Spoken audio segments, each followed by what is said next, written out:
Yeah, live. Hi, guys.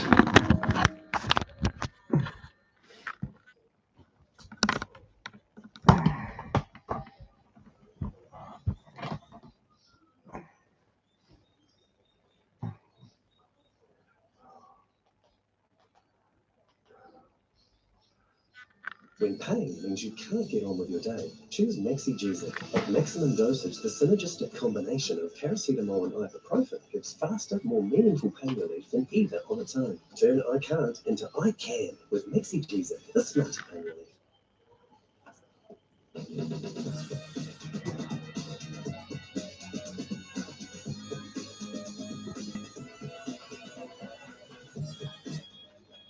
Bob Ney, by U.S. senators, including U.S. Senator Rod Grams, by the return of the gods is an event that is prophesied by every ancient religion on the face of the earth. They all talk about a time when the old ones return, when the ancient gods that once ruled this earth will return for the final age of mankind. A new golden age where mankind will be upgraded and changed into something else. It's most important that each new generation born on Summer be made aware that here the old gods are dead. Old gods on new streets. Well, there's this certain time when these constellations are aligned. Open the gate and let the old gods, those are the demons, come through.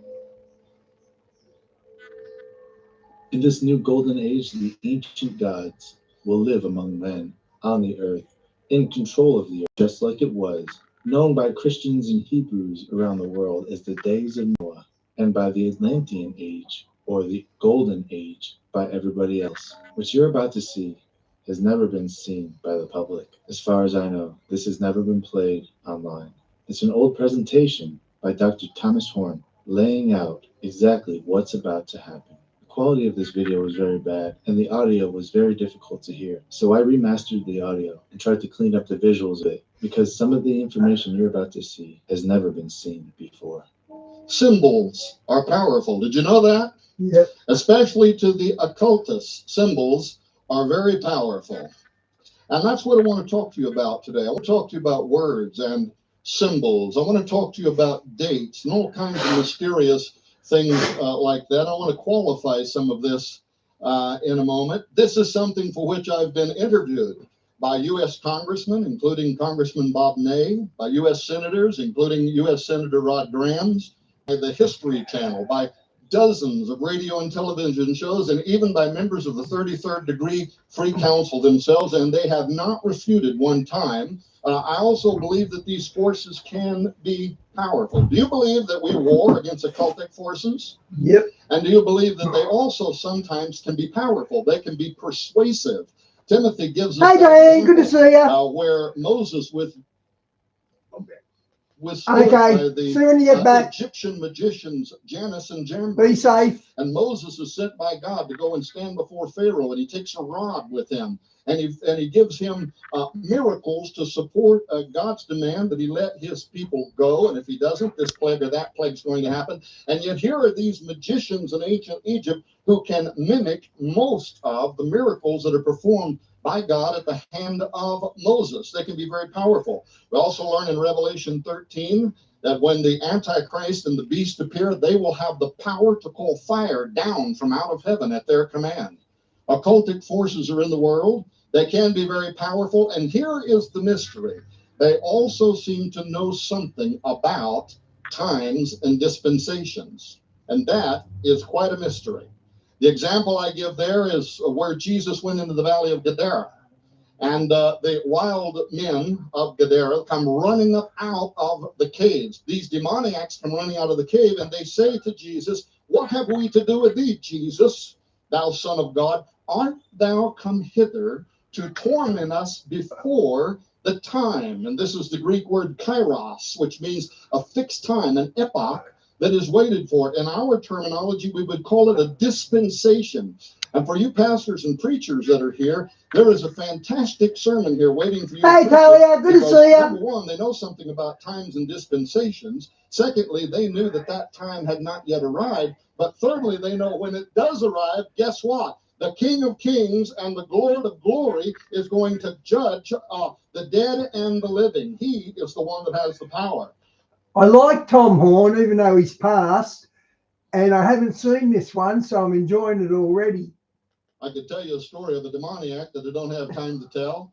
It was the only case when I worked with a team of exorcists some decades ago, but it was the only case in which I ever saw actual laws of physics being broken, things that I simply could not understand. A young man running towards us and leapt through the air and hit an invisible wall, literally just slammed into something and hit the ground. But this was the cool part. The minute that happened, there were 40-some people who were standing there. Every single one of them fell to their knees and raised their hands. You know why?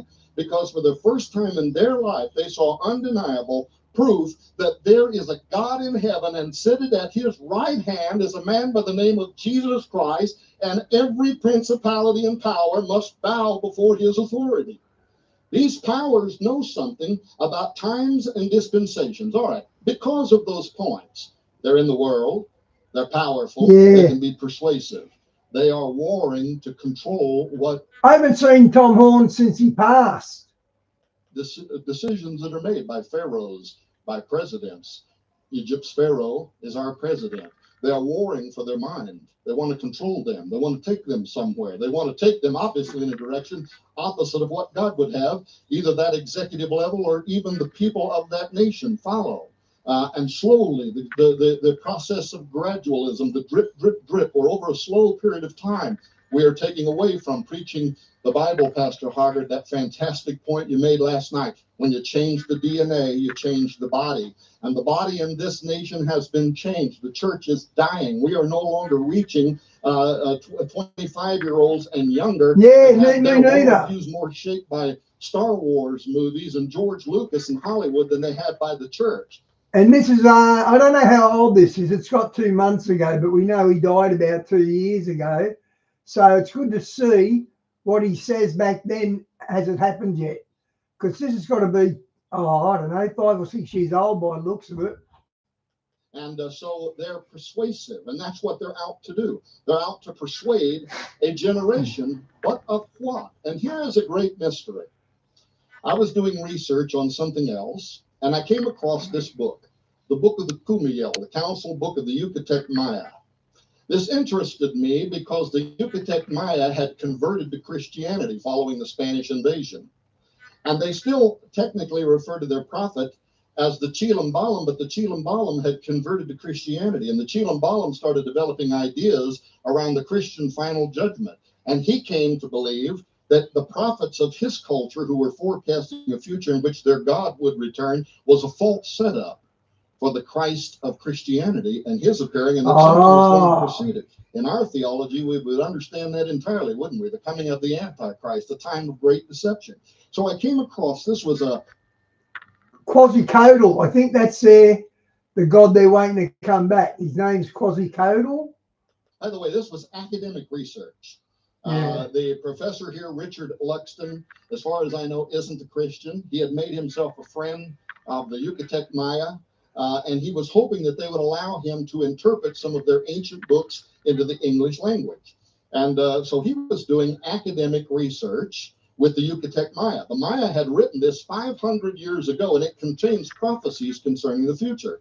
Wow. So I started reading this. Make a long story short, I thought I found something. I thought I found something nobody had ever found before. And I'm not one of these guys, you know, like in the New Testament, where they're always running around trying to find some new thing. That's not me. But I thought I came across something, and it was connected to the year 1776, the year 2012, and more importantly, in my mind, I got a couple of things the Holy Ghost has told me, and it's tangible. You can see the proof of it. It was connected to the founding of this country and the Great Seal of the United States, and a prophecy held by the Freemasons in which they believe that their God is going to return at a future moment in time. That grabbed my interest. But before I said anything about it, I thought, I have stumbled into some deep occult work here. And these guys are scheming something. And whether I believe it or not, they believe it. And because they believe it, it can affect the course of our nation. It can affect the course of law. When you get up among the elite, the power behind the power. The president stands up and gives a State of the Union address, but it's written by somebody else. And there are people. Tell you, some of them old Indian cities in South America, they had the word Enoch written into it for the bad Enoch.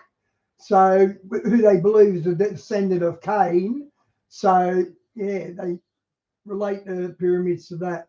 Behind him that are fashioning his words, like George Bush standing up and twice in his State of the Union referring to the angel in the whirlwind. But because we hold beliefs beyond ourselves, when this spirit of citizenship is missing, no government program can replace it. When this spirit is present, do you not think an angel rides in the whirlwind and directs this storm? The story goes on, and an angel still rides in the whirlwind and directs this storm. And a few weeks later, one of our I didn't realize how young he was when he was president. He was pretty young. senators standing before the U.S. Senate and praying to the angel in the whirlwind to take a charge and control of the future of this nation. The angel in the whirlwind is known in Masonic circles. It is Enoch, basically, turned into the most powerful angel in heaven, which is very much central. Did he just mention what I just mentioned? Storm. And a few weeks later, one of our senators standing before the U.S. Senate and praying to the angel in the whirlwind to take a charge and control of the future of this nation. The angel in the whirlwind is known in Masonic circles. It is Enoch, basically, turned into the most powerful angel. There you go. I was right. Enoch's related to the city's named In heaven, which is very much central to. It's not the good Enoch, Talia. Apparently, there's a good Enoch and a bad Enoch. Their occultic and mystical beliefs. That's why I started out saying words are powerful. When people say Yeah. words, most of the time, especially when it comes from DC on down, it means something, and it may mean something. What they call sato, under voice. They're saying something to somebody else out there, but they think the public is going to receive those words as having a different meaning. It's occultic. And so I thought I found something. So here's what I did. Did you know that in the ancient Zohar, the 700-year-old Zohar, Talia, you know where I got that Tenok thing from? I'm pretty sure it's Now You See It TV. which is one of the most important books of Jewish mysticism, Kabbalah, magic. Yeah. He said, did you know that besides, their commentary on the Pentateuch, the first 5 books of the Bible, that in a section called the Era section, which includes a subsection called Signs Heralding Mashiach, that is, the coming of the Messiah. Improve muscle strength in 90 days. Stand for strength with Ensure today. Chief, the pain is mightier than the sword. Well, your party plans may be up in the air, but at least your insurance is sorted. It's good you with budget direct.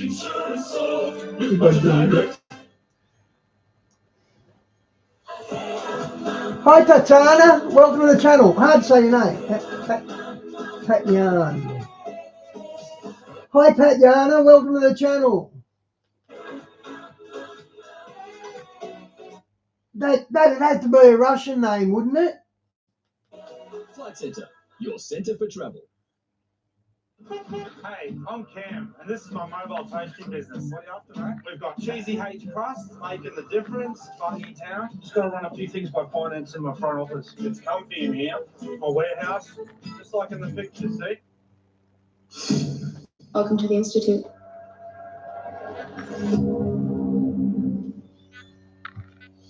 And whenever he comes, they are going to accept a false Christ. Do you understand that? Yes. Why this was important to me was because what was ringing in the back of my mind was an even older prophecy, an 800-year-old prophecy that was also made by what I consider to be an occultic figure, a Catholic mystic, a man by the name of Malachi O'More Gare, also known more commonly to the Catholics, Father Malachi.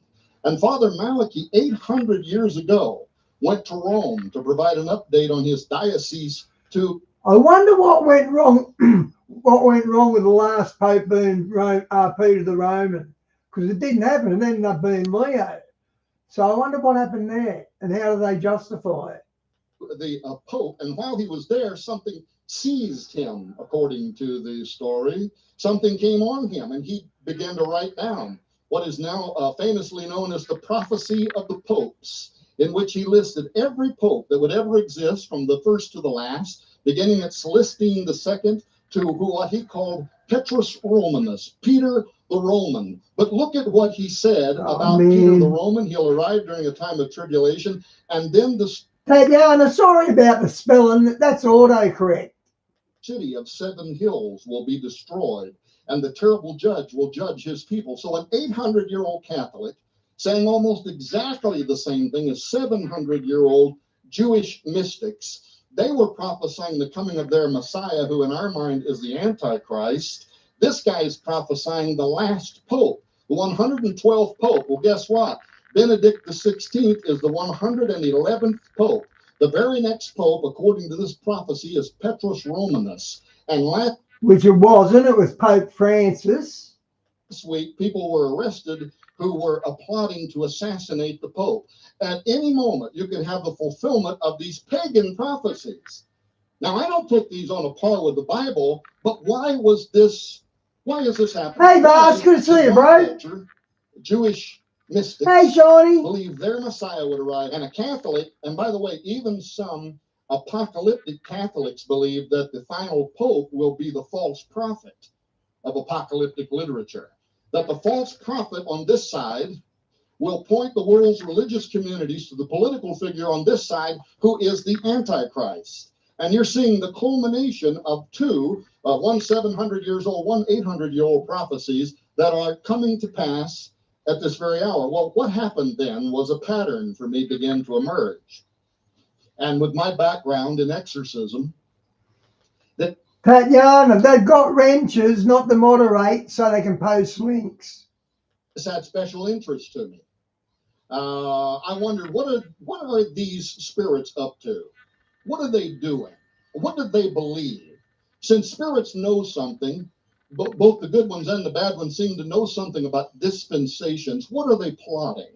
That's what this kind of started turning in my head, based on partly what I'll show you again in a moment from the book of the Kumiel.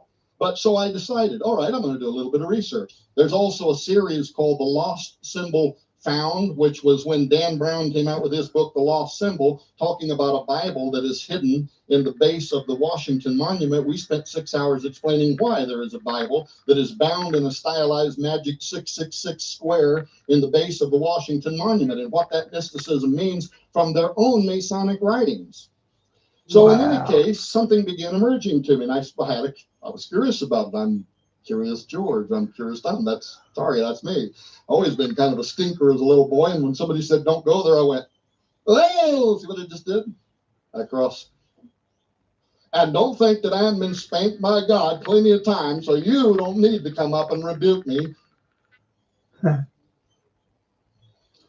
In any case, I thought a pattern was emerging, so I kept digging. I found Monument 6 in Tortuquero, Mexico. And Monument 6 tells us that when that moment arrives, their underworld god, Bolon-Yakteku, is going to return, followed by 9 support gods that represent the planets in our planetary system. And I don't know where Noah went, but Noah, it sounds just like they're describing an invasion of Earth, like a giant UFO, because all of a sudden something descends very rapidly upon the earth.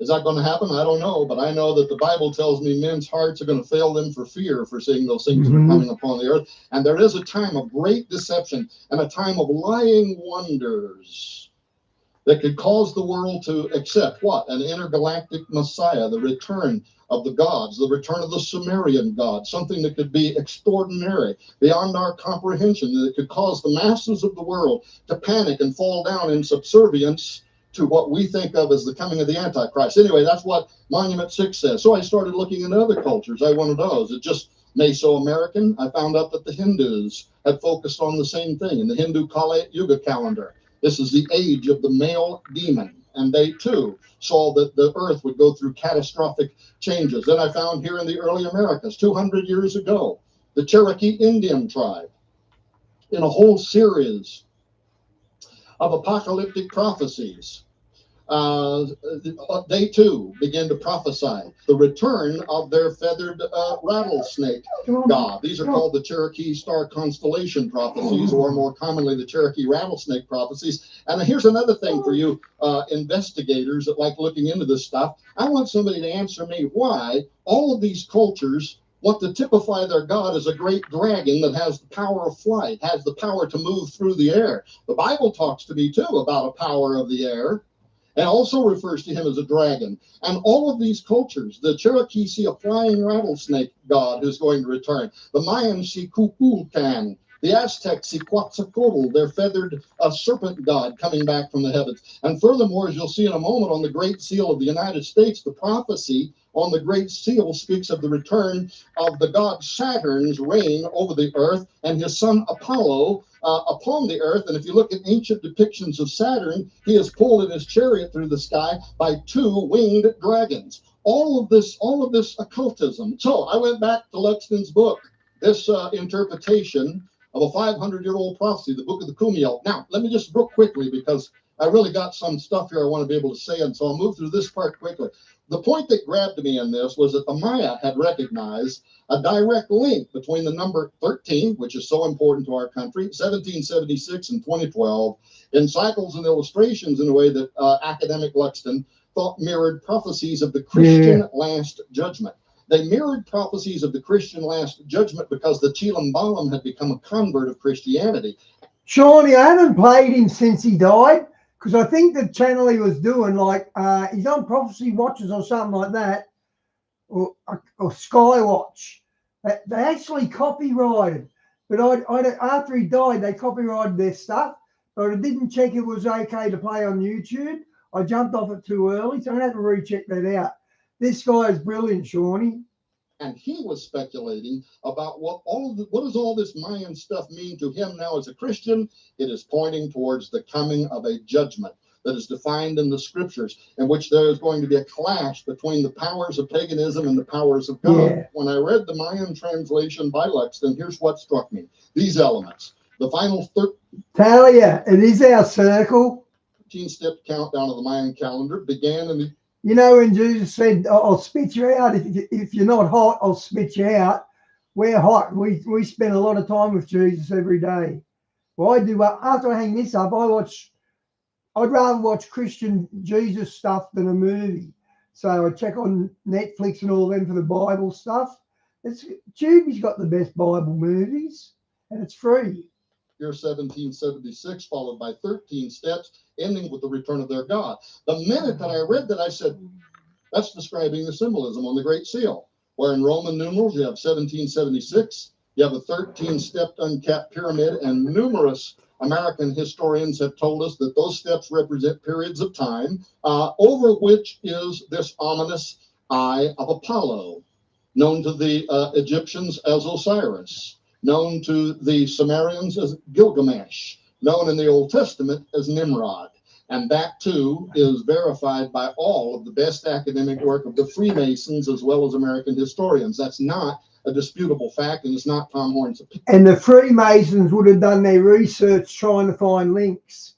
That's what that eye represents. Combined here with the statement Anahuet Coeptus and the prophecy Novus Ordo Seclorum. I'll talk a little bit more about that in just a moment. So my first question was, were the framers... Thank you, Tatiana. You're always welcome here. ...of our government, and in particular, those esoteric-minded gentlemen who were important to the design and layout of Washington, D.C., and iconic things such as the Great Seal of the United States. Now, don't get me wrong, there were Christians in the founding of our country, and especially at the common. Yeah, Talia, I'm sort of shocked too. I've never met anyone from Ukraine, and I don't want to go into politics in case it starts an argument. But yeah, it's a bad situation all around. Level, as a result of the Pilgrim movement, this was a Christian nation. This was a nation filled with. Hey, Diane, good to see you, Diane. Also, among the leaders of this nation, those who belong to the secret orders. That too is a fact. And especially those who were responsible for the design and layout of Washington, D.C. As a matter of fact, you can go to our government's own website, and read about the contest that was initiated for the design of Washington, D.C., and look at what our government records tell us about the different architectural firms who offered different kind of designs for Washington, D.C., and then read on our government website about how Thomas Jefferson didn't prefer any of them, rejected all of them. Why? Our records say because he wanted the U.S. Capitol to reflect the Roman pantheon, and it even says in our government records, dedicated to all pagan gods. That's what they wanted. So that's what they shepherded, and that's what they got. And that's why you have a dome and an obelisk. And if we have time, we'll talk about that's why D.C. is laid out the way it is. That's why these elements made it onto the Great Seal of the United States. Well, what I wanted to know is, were these same mystical-minded gentlemen, were they aware of the beliefs of the Maya and the beliefs of the Aztec? Were they aware of it? And if they were aware of it, did they incorporate it into their belief system? And especially, did they incorporate it into the symbolism of the Great Seal and other important elements of Washington, D.C.? That's what I wanted to know, because I thought if I could find concrete evidence that, in fact, they were aware of it, and, in fact, that they incorporated it into their belief system, it might raise my suspicion about the design on the Great Seal, right? So, to make a long story short, let me take... You know, the giants in North America back in the day, one of the Indians found a parchment or something like that, and it was from the giants that they writ down. They were fleeing from Joshua the robber. You know how Joshua dominated them all?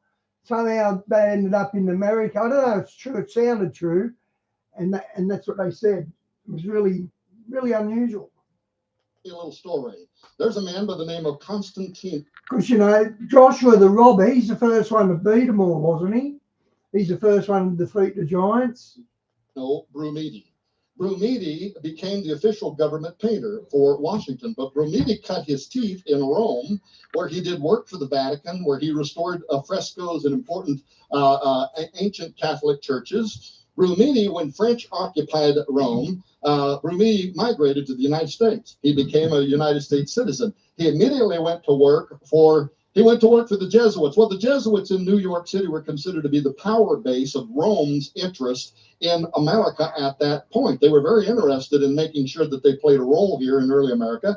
The Jesuits were here to do that. Well, Brumidi suspiciously left the Vatican, came here and went to work for the Jesuits in New York City. And in 1854, abruptly, the Jesuits and the Freemasons financed a trip for Constantino Brumidi, the famous Greek-Italian artist, to travel where? To Old Mexico. For what reason? To make copious notes of the Aztec calendar stone. Upon the completion of that task, he returned to Washington, D.C. He went immediately to Quartermaster General Montgomery C. Meigs in Washington. I saw something on that stone last night, and apparently it's got DNA, what look like DNA strands in it. It's a whole encyclopedia about the orbits and things like that, very detailed. Who was the supervisor over the construction of the dome and the wings of the dome. He was immediately commissioned to become the official U.S. government painter. He moved inside the halls and the rotunda. He began painting frescoes that are Freemason in design. They have very mystical and pagan important qualities to them towards the mystical beliefs, the metaphysical beliefs of the Freemasons. But ladies and gentlemen, of all things, if you were going to paint a frieze of American history, of the tens of thousands of things that you could have painted in the famous frieze of American history at the base inside the U.S. Capitol Dome, what does he paint? Nothing else but the Aztec calendar stone. And there are so many important elements, by the way, in the frieze of American history that send secret messages back and forth to the Freemasons that we could spend 20 hours, I'm not joking, just going through these paintings and pointing out different things such as Montezuma's hand gesturing down towards the sacred fire, which is encircled by that serpent that's going to return. Here's what some called an Aztec drum, but notice that it has the shape of a Maltese cross, which is the symbol that is connected in history to the empire of Osiris, Apollo. Wow, that's more than a coincidence. Who began on Malta, the Maltese cross. I love this sort of stuff. This is what I live for. This is so interesting. Of course, for those reasons, was important to the Knights of Malta. Oh, and hang around you guys too. And the Vatican, where Brumidi began his work and found favor. But there's somebody hiding here in this image in your U.S. Capitol dome.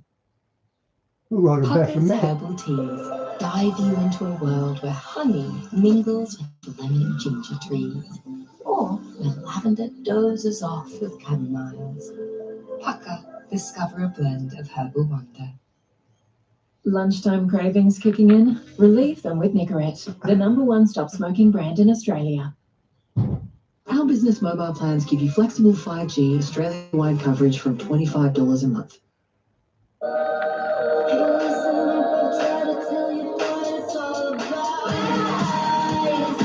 Find out what's new in Super this Oh, year these at damn ads. super.com.au/superannuation changes. He's hiding right back here behind this seated and standing Aztec figure. If you look at the stone of the sun, or the Aztec calendar stone, that as it might have originally appeared as it was painted, this little guy that's hiding in the U.S. Capitol dome with his tongue sticking out at the world is the god Tonatiuh. Tonatiuh is the god who demands human sacrifice. In fact, according to Spanish and Aztec records, more than 20,000 living human sacrifices per year had to be offered to Tonatiuh, who is going to 20,000 per year. And this is back in the jungles of South America. Oh, they did have cities, of course, but you know what I mean? This is sort of pre-civilization. And 20,000 a year gets sacrificed. Wow. demand the same on his return. In fact, in the year that they were celebrating the reconstructed temple of the sun god, the Aztecs, according to Spanish records, sacrificed over 80,000 humans that year. A constant line of human sacrifices being sacrificed. Were they unknowingly influenced by the occult power? I had no idea there was that many in South America in the 1500s and that. The 80,000, where did they get all these people from? That seemed to be operating behind so many other ancient societies separated by time and distance, some of them by hundreds of years, some of them by thousands of years, some of them by hundreds of miles, some by thousands of miles. Cultures, most of whom we have no evidence that they had any ability to pass oral history one to each other, and yet all of them, for some reason, who worship these dragon gods, when their God will return and the earth will enter into a new age of... Well, Diane, that's a big fail for Donald Trump then. He said he was going to end the Ukraine war in one day. Now he's, not good. Elevated mankind.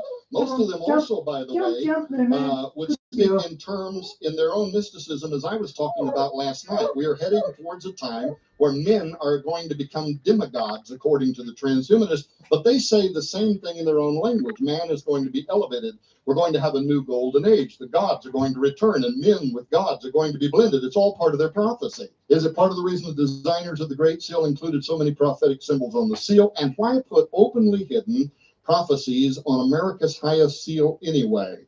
For those who are not aware of these prophecies, I don't have time to go into all of it. This is a statement. Anahuet Coeptus, this was taken from Virgil's Aeneid, in which Ascanius, the son of Annius from conquered Troy, prayed to Apollo's father, Jupiter, or Saturn, Zeus. Charles Thomson, the designer of the Great Seal's final version, condensed line 625 of Book 9 of Virgil's Aeneid, which reads, Jupiter omnipotus adacibus Anahuet Coeptus, or all-powerful Jupiter, favors the daring undertaking. He concised that to Anahuet Coeptus. He approves our undertaking to conceal the true identity of the he of the Great Seal, the mythical father god Jupiter, who gives Apollo life. I'll bet you that the majority of the people sitting in this room, the women in their purses, the men in their wallets, or at least a very large number, have this prophecy in your wallet. It's on your US $1 bill, thanks to Roosevelt and Wallace, 32nd degree mystics who believed the prophecy on the Great Seal. This, according to Wallace's own records, was a prophecy about the coming of the great architect of the universe, also known as Osiris, also known as Apollo, also known in the Bible as Nimrod, and they believed that his coming was soon and that it would be heralded by a new breed of humanity. Now remember, their contemporary enemies out of Hitler had been hoping for the same thing, the Aryan Supermen, the Ubermensch. we are going to create a new form of man. And they believed that prophecy was coming. Well, guess what? They were probably right. It is coming.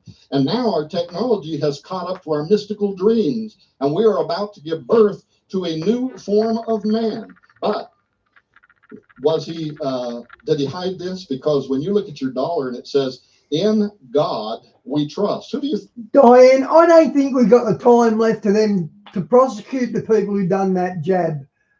Even as guilty as they are, I don't think we got the time left to go through a court system with them. think that's talking about? I think Trump's going to take over completely by Christmas. Is that meaning he's not going to hand power back?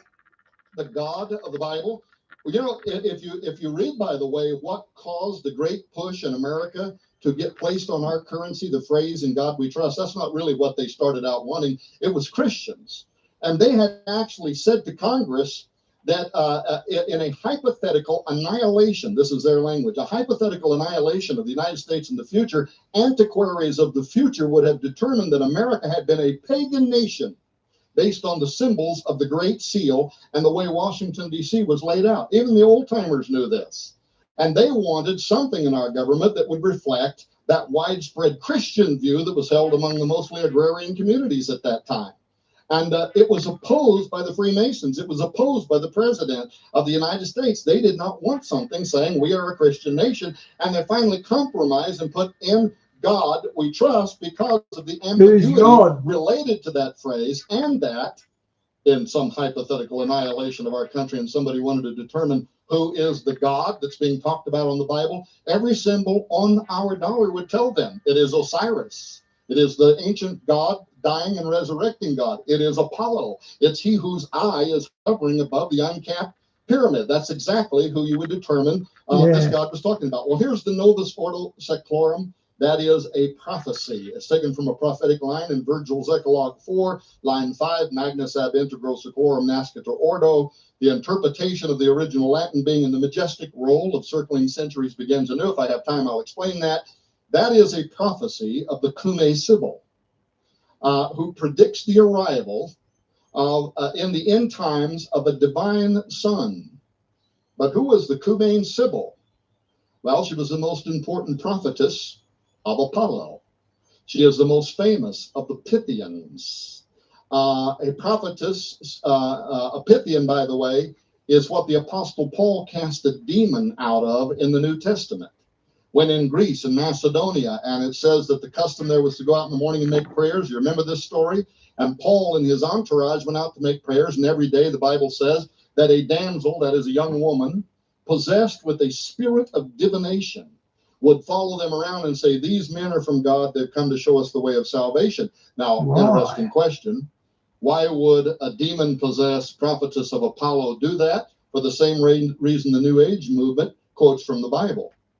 By the way, whenever, I can tell you this, I know this from experience, whenever these spiritual forces know that they have come up against a power greater than they are, that's you, in Christ, and you're in their community, they won't try to defeat you. They'll try to make the community somehow think there's... Oh, yeah, and we just had 2 weeks of heavy rain, really heavy rain.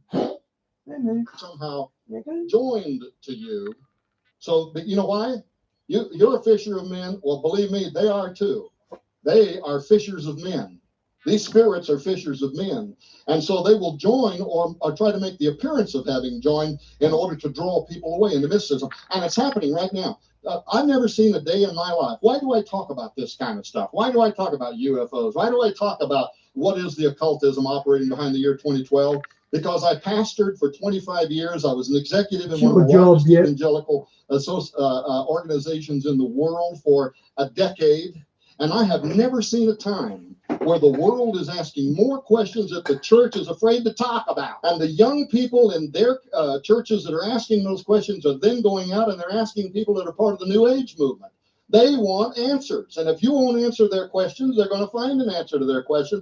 That's why this woman was following the Apostle Paul around in the hope that after they leave the community, they could pretend they too were some part of this great power and they could somehow build up and reinforce their position. And the Apostle Paul got sick of it and done what any good Baptist preacher would do. He cast the demon out of her in the name of Jesus Christ. Guess what? Came out the same hour. And yet, for some mysterious reason, the Cumae Sibyl is in the Sistine Chapel at the Roman city, the Vatican City, and she is holding a position here of honor among the Old Testament prophets. With Officeworks for Business, you can And she's actually built like a giant. save 5% on over 1,000 business essentials, including tech and furniture. You can also save 10% on selected J. Burroughs copy paper. Search Officeworks for Business to sign up for a free account today. T's and C's apply.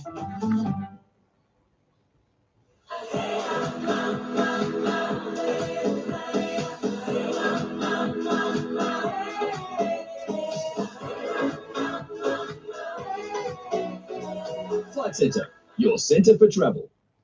Hey Australia, for our 40th anniversary, we're giving 40 lucky Dilmah tea drinkers a chance to visit.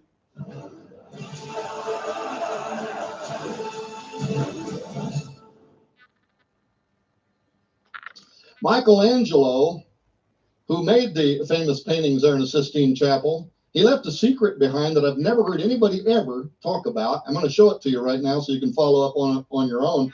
But Haggerty left us something here very important.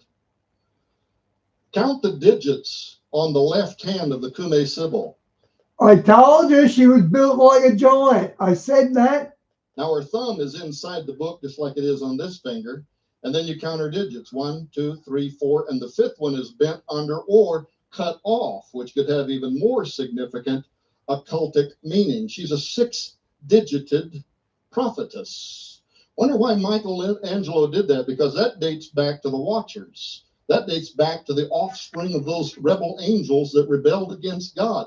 But it also directly connects to Apollo, who is known as Nimrod, and the fact that he probably was an offspring of the Watchers. If we get time, we won't have time probably, but if we get time, I'll show you in the Old Testament book of Genesis where it says, and Nimrod began to be.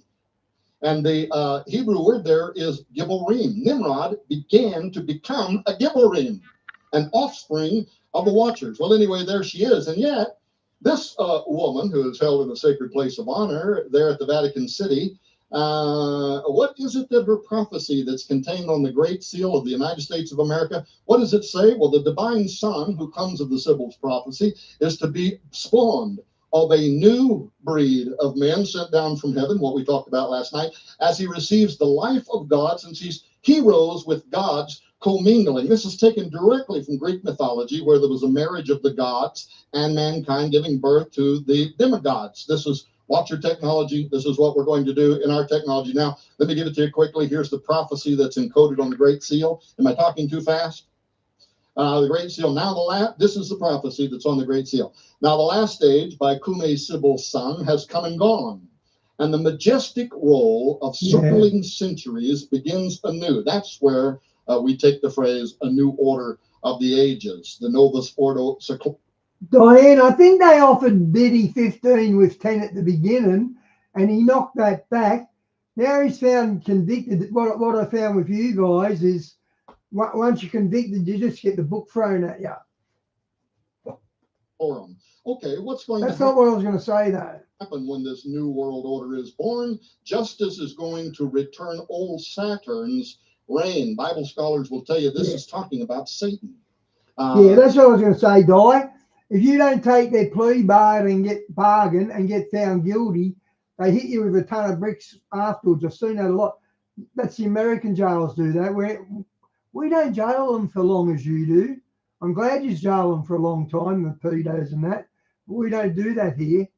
I don't know why. Saturn is the equivalent of Satan in biblical theology. Is going to return old Satan's reign with a new breed of men sent down from heaven. Only do thou at the boy's birth, in whom the iron shall cease, The golden race will arise. Befriend him, chaste Lucina, 'tis thine own Apollo reigns. Well, now we know who is prophesied on the great seal of the United States to return. This is from which the prophecy is taken. He shall receive the life of gods, and see heroes with God's commingling, and himself be seen of them. And with his father's worth, that is Saturn's worth, he will reign over the world. Assume thy greatness, for the time draws nigh, dear child of God, great progeny of Jove, that is Jupiter or Zeus. See how it totters, the world's orbed might. Earth and wide ocean and the vault profound, all see enraptured of the coming time. All right, very quickly, there are a few elements here you need to understand. The Greeks believed in 4 ages, right? You remember this from school? There was the golden age. This was the age when the gods reigned upon the earth. After the gods departed, we entered into the silver age. This was the age of the demigods. This was when only those who had been born of the gods, what you would think of as the Nephilim, the Gibborim, the offspring of the Watchers, this is when they were upon the earth, the silver age. Then the flood came, wiped out most of those bloodlines of the gods, the Greeks believed. And then we entered into the Bronze Age. This is the age where there are still some elements of the bloodline of the gods on the earth, but not very much. And in Christian theology, we look at this and we say, well, you know, the flood wiped out the giants, and yet, lo and behold, how did this happen? After the flood, somehow they're back. How did they come back?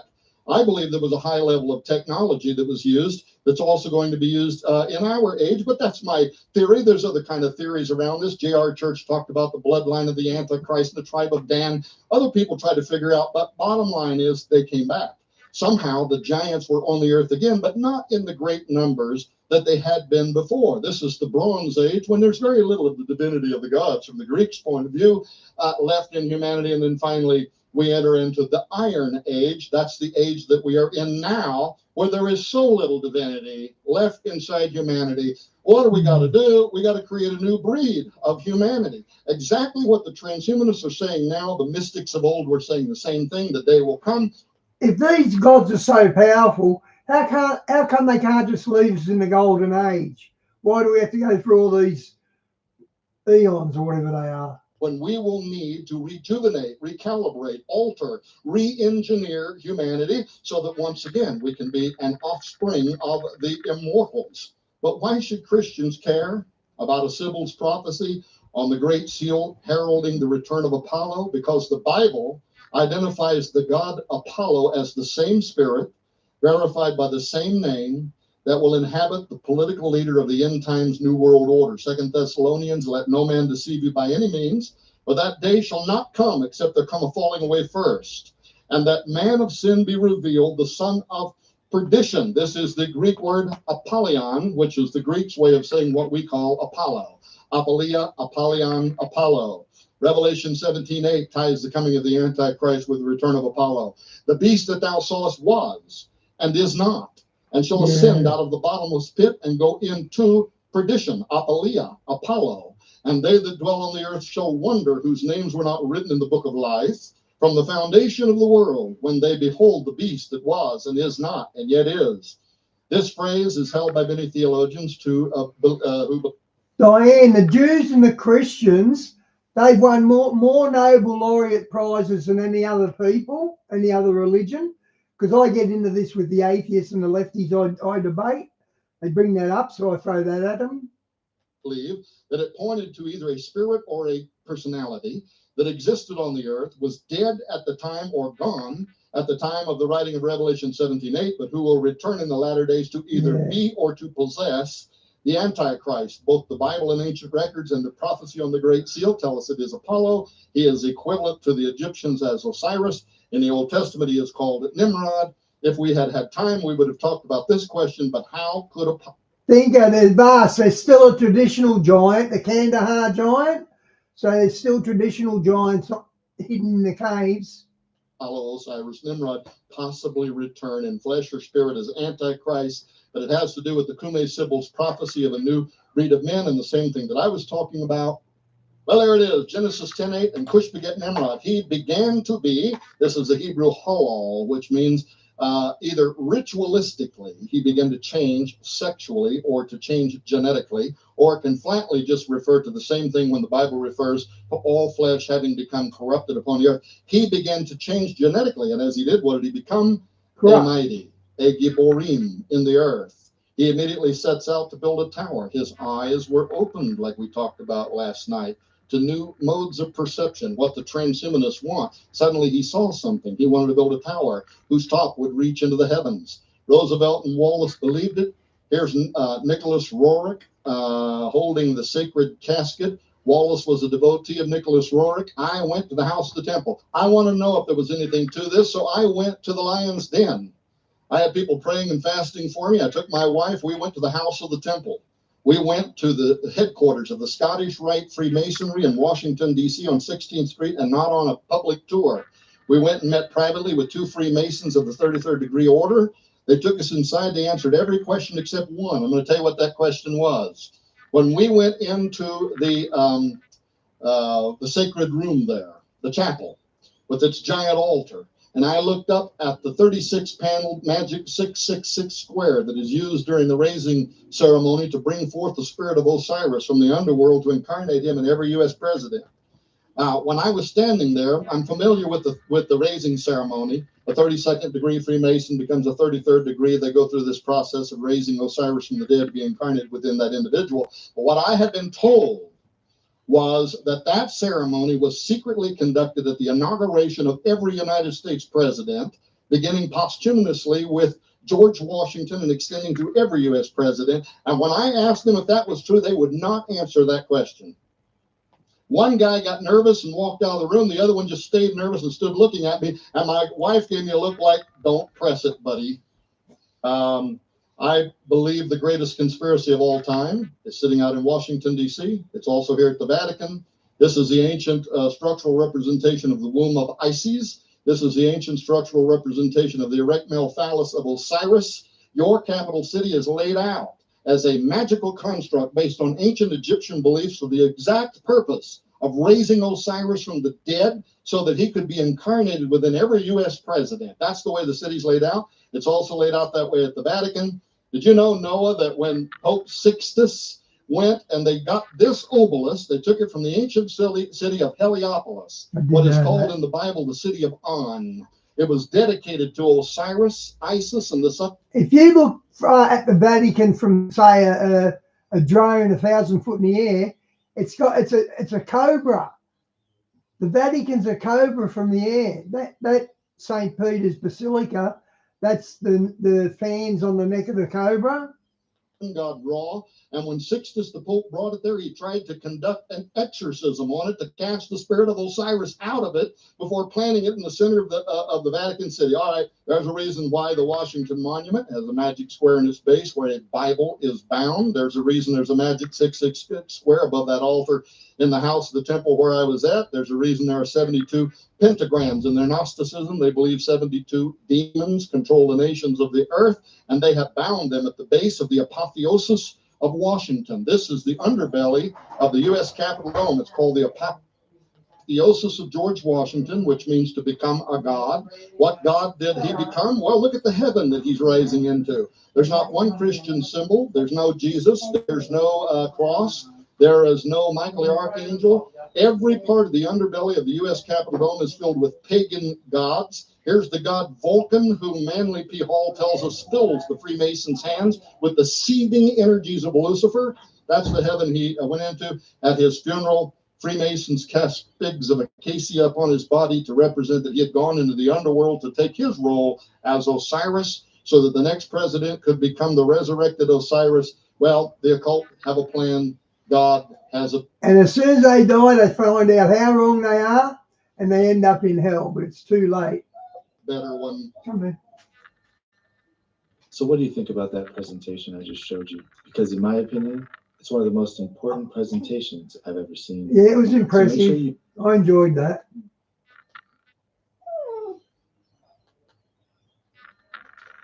This is why the world is so weird right now.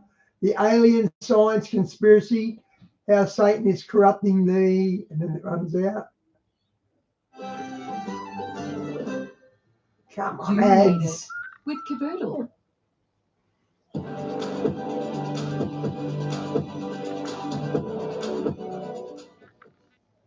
Sharpening Report, and the show features interviews from exciting guests.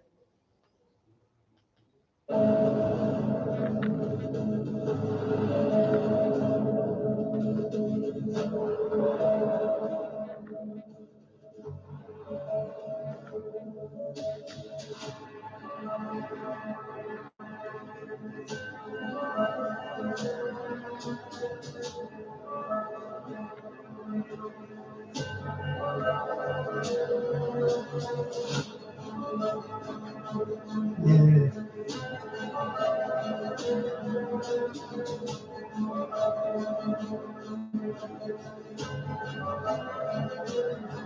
Hey, Vas, China is responsible for 300 million making a baby unalive, if you know what I mean.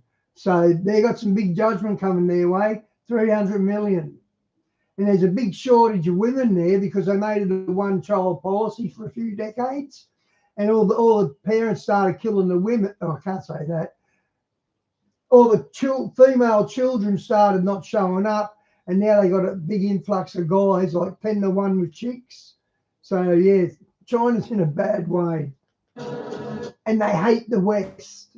Hey, everybody, welcome back to Tip of the Spear. And as always, we're trying to bring you the best voices out there around the world to give us insight on what's happening from a biblical perspective and also a prophetic perspective. And we have an exciting guest today.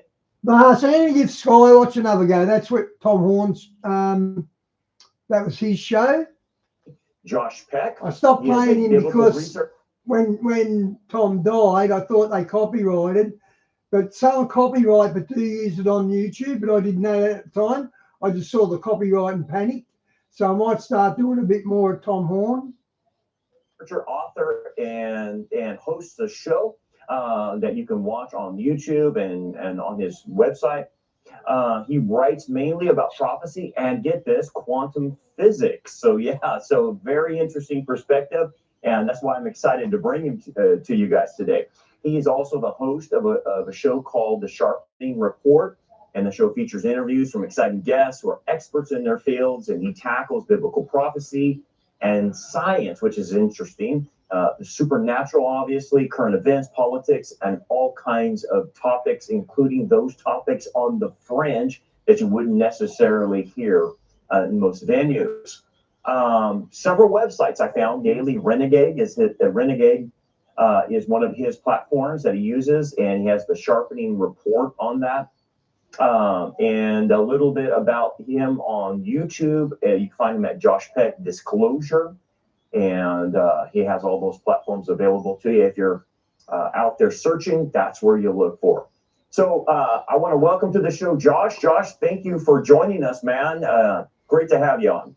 Yeah, it's great to be on. Thank you for inviting me. It's great to be able to do this.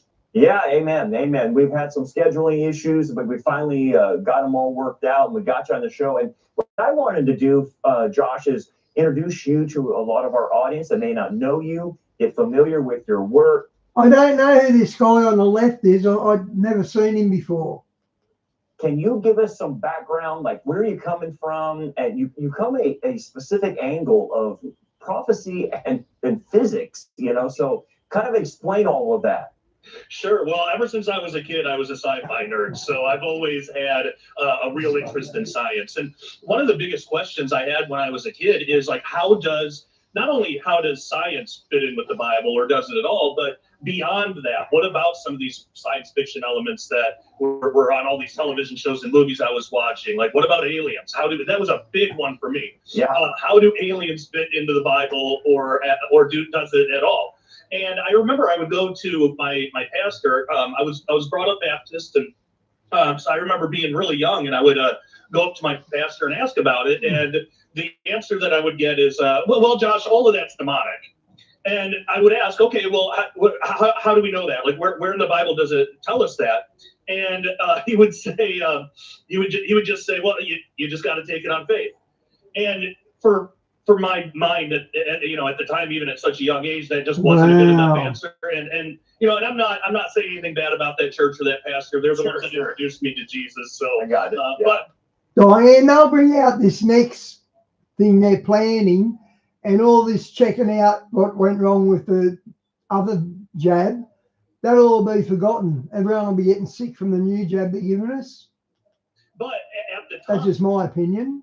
and what would have been more of a satisfying answer for me would be, well, Josh, I actually don't know. I believe it's probably demonic. I don't know that I could fully defend that. So why don't I take some time, or we can both take some time and like look into it and just see. I would have loved that as an answer. Well, what ended up happening, just over the course of years of that, when I was 12 years old, my mom and I moved. And my mom, and I think, she was a Christian too, but I think she just didn't want to deal with going to church anymore, because she kind of put it on me. She was like, Josh, we're in a new town. If you don't really want to go and find a new church and you just want to stay at home on Sundays, that'd be okay. It's up to you. So, of course, 12-year-old me, I'm thinking, okay, great, yeah, I'll sleep in on Sundays. So, right? And, that unfortunately, so I still had like all of these questions in mind. And now I wasn't going to church. I was becoming a teenager now and getting into all sorts of stuff that comes with that. Right. And still having those questions and not really knowing any other Christians that would be willing to talk about it. I got into New Age a lot because really, yeah, a lot of my friends, some of my friends were in New Age, so I had a lot of influence, and I didn't have really I didn't really have the foundation of understanding to know that New Age is completely incompatible with Christianity. I didn't know that at the time. And by the way that New Agers talk, you would think that they go hand in hand. They use a lot of biblical terminology. They know how to make themselves sound very Christian. And I was really susceptible to that, because now here were some people that were actually listening to me, my questions. I had a few dark spiritual experiences when I was younger too, so they were hearing me out on that and not just brushing it off and saying it was just, dreams or something. And so for a while, I got really, really heavily into New Age stuff. Until the time the satanic attacks just got so bad, I had to relinquish all that, and I finally realized, like, I don't know what I'm messing with. This is completely different than I thought it was. So for the first time, really, in my adult life, I completely rededicated my life to Christ. I got rid of all my New Age stuff, but I still had these questions. So I was asking the Lord, like, Lord, I need help. Where do I go? And it wasn't too long after that, maybe a day or two after that, I was flipping through TiVo. I remember how. Yeah, I do. This was a while ago, but I was flipping through that, and this show came up called It's Supernatural with Sid Roth, which I had never heard of before.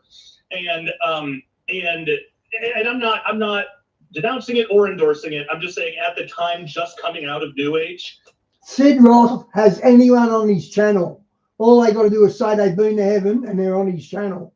Sure. I used to like Tim Roth, but yeah, not so much now. That was attractive to me. And I watched an episode of it, and he had this guest on with this crazy name, and I never heard of him before, L.A. Marzulli. And in the show, he was talking about how aliens fit into the Bible through Genesis 6, and probably most of your audience already knows about that connection, but just in case they don't, in Genesis 6, it talks about the sons of God, which are fallen angels, came down and mated with human women and created these giants, the Nephilim. And L.A. was talking about how similar that is to Duffy's report about this alien hybridization program and all that. Right. He connected the two, and it clicked. I had never heard the word Nephilim before. I had never even really got into much of the Old Testament at this time. And so I was hooked. And so I recorded the show when my wife, Christina, we had just gotten married at this point. We hadn't been married for very long. When she got home, I said, you need to sit down and watch this with me. So we watched it together.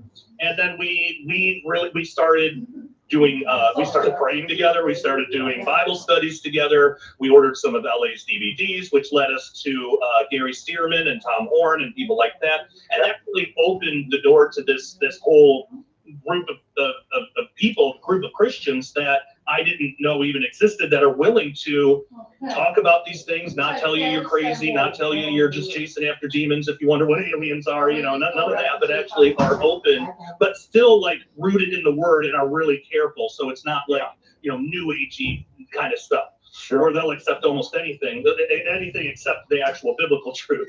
So that really inspired me. Specifically LA, because that was my first entrance into this whole thing. And what I realized after learning this, it's like I at the time I was in my late 20s, and I was thinking if I'm at this age, there are so many other Christians that don't know about this stuff. I want to help. I want to do ministry. I want to do books. I want to do DVDs. I want to speak at conferences. Hey, everyone. You know, concerning the economically unstable times that we live in, it is a great idea to convert some of your savings into real money. Now, there is a big difference between real money and what we call money, which is actually currency. So our dollar is currency, which fluctuates. Real money, like silver, is a store of value over time. The best way to think of it is like this. If you had saved $1,000 in cash back in the late 60s, the late 1960s, that $1,000 would still be $1,000 today, but it would buy you significantly less today due to inflation. Now, if you saved that same $1,000 in silver back in the 1960s, it would be around $28,000 today. So one of the best ways to protect your purchasing power is in real money, more specifically, silver. Now, you can buy and have the metal shipped discreetly to your door. And what most people don't know is that you can actually convert your IRA or even your 401k into physical silver rather than having all your life savings tied up in the paper fiat system, which is, of course, subject to hyperinflation. So go to dailyrenegade.com right now and click on the Cornerstone Asset Metals banner and sign up to get your free silver report. One of the financial experts will speak with you and find out the best way to protect your savings going forward in these uncertain times. You can also click on the link in the description below that goes directly to cornerstoneassetmetals.com. Make sure you tell them that Josh Peck at Daily Renegade sent you. It is time to stop trusting the evil beast financial system of the world and protect your assets today. But I didn't really... Diane, when I first become Christian, I used to watch that TD Jakes. I thought, okay, I don't like his money grubbing. But then he told a story about how he was told by the witchcraft guys to go and hassle a Christian. And he told a story. Then about a month later, he told the same story and he lied. He changed it. So that's why this guy's a liar. So I didn't watch him ever again. I'm glad he got busted. Hope they put him in a cell with P. Diddy and a big bottle of baby oil. You know where to start. I had never written a book before. I'd never done any of this before, but it was just like it was something awakened in me, and I just knew this was the path. I knew it, and I knew that God would sort out all the details later. So sure. I took a chance, tried to write my very first book, which I had no idea how to write a book, so it wasn't very good, but it was a good start. In promoting that, I got to know a couple of smaller podcasts and stuff, and just over time, that kind of led to where I am now. But like where the science comes in is, after that first book was just really general. It was super just really general. Just what are the Nephilim, like real basic for somebody who had never heard of it before. And I was actually surprised to find out there really wasn't a very big audience for that. It's either people who didn't know and didn't care, or it was people who already knew the basics and they wanted more. Yeah. So by this point, I was watching a lot of stuff by like Chuck Missler and people like that, and I had always had this really deep interest in science, and the weirder it is, the more interesting it is to me. So of course that got me into quantum physics, and the connection there was made by Chuck Missler for me. So I was watching a bunch of his stuff, and but at the same time I was also digging into a lot of science books just on my own. At the time, I have a rare bone disease called Trevor's disease, and I've had a hip replacement now, so I can move and get around. But at the time, I was basically bedridden. It was really hard for me to do Geez, you'd only be about 40 and he's already had a hip replacement. anything. So I had a lot, and I was on disability, so I had a lot of time to just read and learn, and I was really interested in quantum physics. So I just bought a bunch of books on that and read it, and I started to realize, it's with quantum physics, it's not that it's so complicated of a science that nobody can understand it, The problem is how it's explained, because quantum. Okay, I'm going to go back. I'm going to change to Tony and JW. I've got him somewhere here too.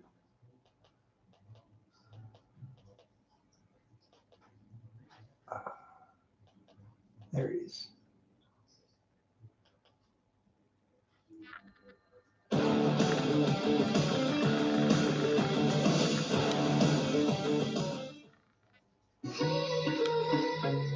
There's bloody ads. Good morning. My name's Tom. We're here with the Nevada.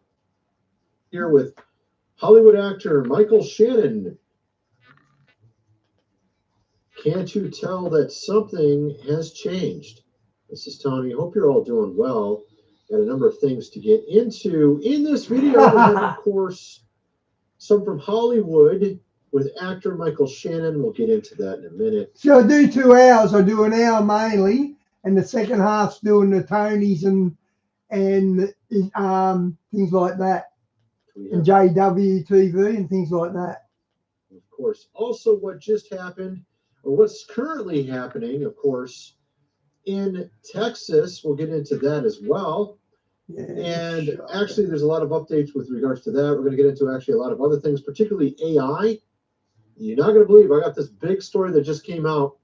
I've been talking about Peter Thiel, and we got the goods, my friends. We're going to get into that. And actually, what is going to be happening the rest of the year? We have a huge amount of stuff going on in this month, Strange July, and the world is going to be changing in the next 5 months, my friends. Let's just get into this. We'll start here with Hollywood actor Michael Shannon. I reckon it'll hit the fan by Christmas myself. Verbally disrespects our president on the red carpet. Let's hear what he has to say. No, he's an idiot. He's a total idiot. He's not my president. I would never call him the president. Of course, he calls our president a total idiot. Obviously, you can maybe see sort of the slants there with his viewpoints. Maybe a little bit of that Hollywood's gotten into his brain, a little bit of worms. Obviously, this guy's not a huge actor, although he's been in numerous movies. I didn't even know who he was until I saw this. There's been a bit of backlash against these know-it-all celebrities. People are getting sick of it. Story. We got the Flash. Apparently, he was in the Flash. And by the way, the main character, the main guy who plays the Flash. And Will Smith, he went to a town square, or whatever you call it, and he had these cameras on. He wanted to do a song, but no one was singing along with him, and they were basically ignoring him because he's part of that Diddy stuff as well. People are jacking these celebrities lecturing us. There's a very bizarre post of him on X. Let me see if I can go find that really quick. What is that guy's name? Ezra Miller. Okay, let me go find this. You guys see this. I kept putting off showing you guys this, but my goodness. Yep. Where is it at? Oh, yeah, here it is. This is the guy that was in The Flash. Like, this is him on the red carpet. Are you serious? Yeah, that's actually him. I mean, look at his mustache. I mean, it goes perfectly with that dress. Come on, guys. Look at this idiot. What an idiot. I tell you what, if he walked into a pub in the 80s in where I lived, he would have been dragged out of the pub, knocked out. Look at that. That's terrible. That's particularly with the hairy, of course, chest to top it off. And then, of course, the little watermelon clip there. I mean, oh, it's perfect. That's the guy that plays the Flash, okay? What? And, I mean, I don't know. That might explain a few things. This guy was in that movie. That's the last big movie he was in. And, of course, let's get into what's going on over in Texas. Our president has declared an emergency there for first responders to immediately get resources they need. These families are enduring unimaginable tragedy with many lives lost, many still missing, and the numbers keep going up. I think now, yeah, it's almost 70 It's 68 confirmed. Wow. Prayers for the missing. Wow. Already. We're talking deaths. 21 of them are from Camp Mystic, an all-girls faith-based summer camp, a Christian summer camp. I don't like its name, Camp Mystic. That's a little bit sus. And the owner, operator of this camp lost his life saving some of these people. Richard Eastland and his wife purchased Camp Mystic 1974 to be a wonderful place where girls could visit, make friends, learn about Christ. On the still dark morning of July 4th, he rushed to the banks of Lake Guadalupe to rescue, of course. Talia, my granddaughter had to take a jab to stay at work. They didn't force two on her though, and she had no side effects. Oh, actually, she did. She had a fast heart rate for a while there.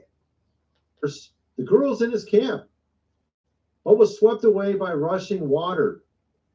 His courage and sacrifice is a testament to his love and dedication. So, of course, that man can be honored and remembered for it. You have some of them that survived here in this bus, actually quite a few of them, singing to God.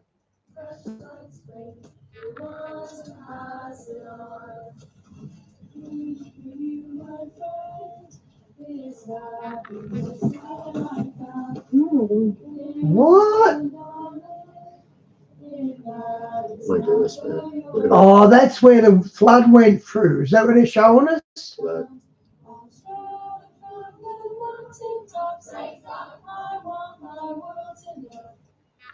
that. That's just crazy, man. What happened there? Here's a kid talking about how he survived. Let's play this clip. I'm one of the campers from Camp Lahana, one of the camps that flooded, and I had a first-hand view of the flood. And so the cabins were flooding, and the walls were like they broke down, and all of the campers in those cabins had to go up on the rafters, and they had to wait there until they could swim out. And my brother here, he had to swim out of his cabin. The flood started getting bigger, and it was going up to, we had bunk beds in our cabins, and it was going up to the top bunk, and we had one choice, and we had to swim out of our cabins. These are very articulate little kids. Good on them. It was like, we woke up at we had to wake up at like 4 a.m. On the way here, we saw all of like the other camps destroyed, like obliterated. Wow. So this is a different camp. He was actually part of a different camp. Maybe this is a boys' camp here, obviously. Obviously, our president doing things much quicker than the predecessor, particularly with Asheville. You can see here also ongoing efforts and rescue operations. Wow, look at that. Going on in that area. And on top of that, this is, I mean, at around the same time, just before this actually, like the day or about the same time, 15,000 store closures in Louisiana and Texas. This, of course, happened in Texas. So you can see that Texas has been going through a lot lately. And the timing is rather curious. July 4th. Okay, July 4th. Really? We saw this last year and the year before. Bizarre weather, bizarre things happening. Asheville. I mean, there's actually numerous. And at this point, there's probably like 6 or 7 of these. They just don't, that you can't really explain. Like, what? Right? Like, what happened? And of course, we talked about, you remember Asheville? There was a certain mine there, and it just so happened to have lithium. And it was BlackRock moving in there at the time, right before that. They had purchased that area. And there was some weird story with all that I got into. I mean, I don't know if there's anything like that going on here, but the fact is you can see that they were hit in multiple ways, particularly even with the economy there, with retail stores, lots of them, thousands of locations closing, Joann Fabrics, Party City. You also have Walgreens closing numerous locations. My wife was just as we came back from church, he was pointing out one of them closed in our area. So there's actually numerous of these type of stores closing all around America currently. Then we got, of course, this story. Now, I'm not into this dude, Ozzy Osbourne. I used to be into metal music, though, back in the old days. My brother was into this guy. I know that. He used to listen to his music. Apparently, this is his last show ever. It just happened at Villa Park in Birmingham. And apparently, like, everyone was there, even Metallica, all these different groups opened for him because it was his last performance ever. You know, and I was wondering if the guy was a Christian or not. I mean, obviously, with some of the stuff in his history, he wasn't before, even if he claimed he was. I mean, it's super obvious, but I don't know about now. Some are saying he is. Whether or not he is one, I don't know, but it is good to see that people are evangelizing to him. You have celebrity evangelist Dylan Novak, Gifts Osborne. I don't believe Ozzy Osbourne's turned Christian. I don't believe that. With a Bible. And you have a lot of stories like this. And of course, we've had some of these people. True natural immunity, Vas, you bet. Become Christians like Brian Head Welch of Korn. You've had Alice Cooper. You've had a number of them, actually, over the years. Obviously, I don't think it really needs to be said, but there's a number of satanic groups out there in that realm. And it's good to see them come to God, right? Anyway, we're going to get into a ton of stuff in this video. I got this awesome clip. This is hilarious. I'm going to show you. We got also AI. We have this huge story about Peter Thiel. I knew there was something there. I could smell it. And this is somehow, I mean, often it seems like this. I'll notice something. I'm like, there's something there. But we don't have enough information yet on it, right? We got it now. All right. And we got a lot of other things to get into as well, including what's going to happen the rest of the summer. But before we get into all that, first, I got to mention Food Supply, 25-year shelf life. Link is in the description. 3 months worth for $4.97. Lowest price of the entire time I've ever promoted it. And the fact is, you never know what's next. This summer is going to be wild. I'm telling you, they're predicting a lot of crazy stuff this summer. And these guys are the ones that got everything right before this. Like, for instance, Kim Clement predicting that one of the Kennedys will join our president. Before our president was even president, he predicted both those things. He predicted he would become president, and then he predicted a Kennedy would join him. Okay, like, that's crazy. And that was a decade before it happened. It was more than a decade. It was like 2014, I think, is when he predicted both of those. 2013, 2014, somewhere in there. He's the one that's talking about this summer being crazy. All right. And already some of the stuff he said is coming true. So there's a lot going forward. You're going to want to be prepared. Also get this book here, The Lost Ways, How Your Grandfather Lived Without Electricity. And in my dream about what's coming up, the city I was in, it's like summer, and then all of a sudden it gets dark. I try to go into a Dunkin' Donuts, and there's no power. Everyone's in good spirits. I stay outside. It starts raining. I notice that most of the city has no power. Now, I don't know if that's symbolic or what, but might be wise to get a book on how to live without it. Never know how long it would be. I mean, I don't know if it's what it's going to be. We'll see, right? And also check out my website, check out my X account. We're actually moving a little bit on X. I actually have 2 accounts. And we're going to do a giveaway soon here. I hit 500K on God Rules. So let's get back to the video. So check this out. This is kind of hilarious. I mean, this is completely politically incorrect. When he walks in, you think, well, I have set up a deal with an ugly woman. And I think you would all agree that this guy's an ugly woman, right?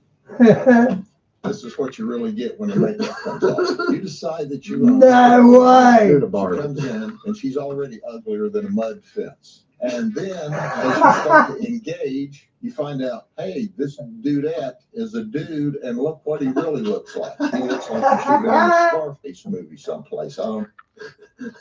I've seen that copper a few times. He does press releases when he arrests someone big and all that. So I've seen him before. That was funny.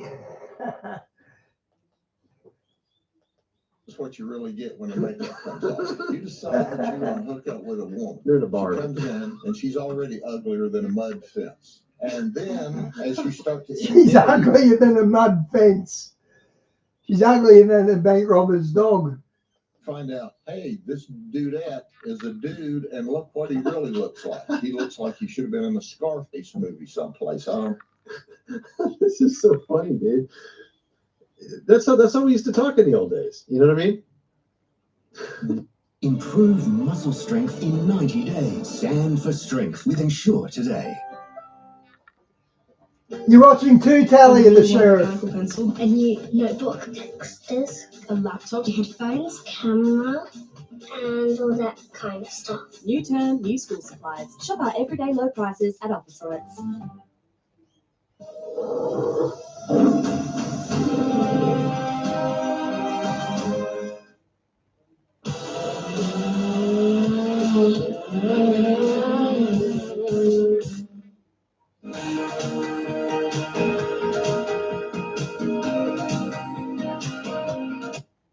This is what's happening. People think they're getting that. You think they're getting this?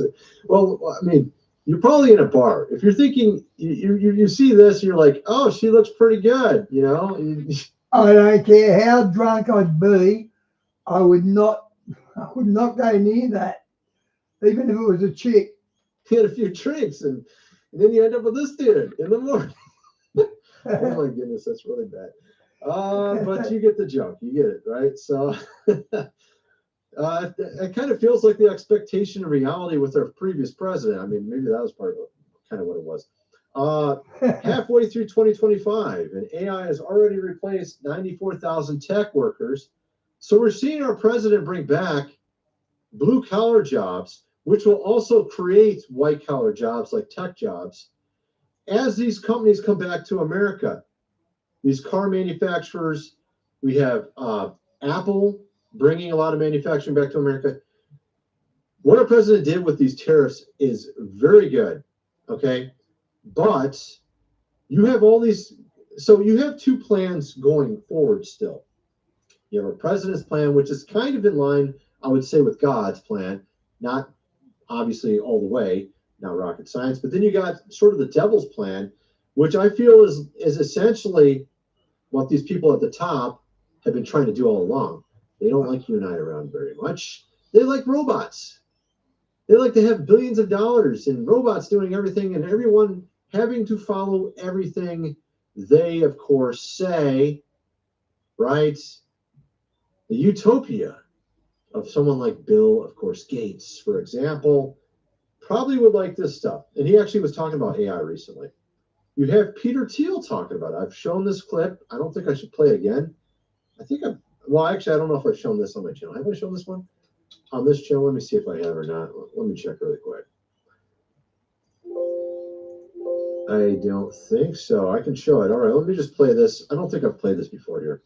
You have been giving talks recently about the concept of the Antichrist, which is a Christian concept, an apocalyptic concept.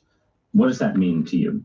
You know, how do we articulate, some of these existential risks, some of the challenges we have? And they're all framed as sort of runaway dystopian science text. There's a risk. And I showed a clip, I think, of this guy before in a different part of the interview where he's smiling when he's talking about how when this interviewer says, you know what, a lot of people might think that your company that you created is literally making everything that the Antichrist would want.